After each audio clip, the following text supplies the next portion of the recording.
Top of the day to you. This is Lonnie with Northern Lights Repair and Restoration. I'd like to take a minute and just share this unique cuckoo clock with you.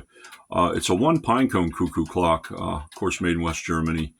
You don't see a lot of these. Most of them have the two weights.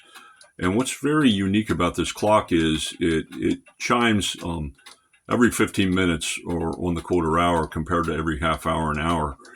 And give it a chance, I'll kind of reach up here and show you how it kind of works.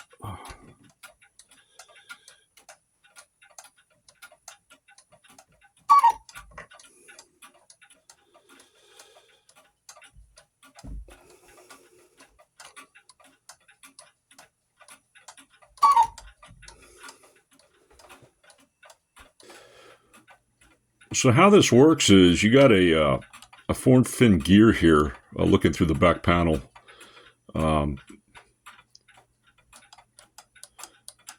what it does is basically it lifts every quarter hour. It lifts the bellows by a series of wires, the fins on the gear, and it suddenly drops them. Let's see if we can get it to work. And there you go. You get the cuckoo sound. The weight, of course, down below controls the pendulum movement, and in effect causes it to spin that fin gear, which lifts the cuckoo bellows. Any questions you have on it, feel free to leave them in the comment section below.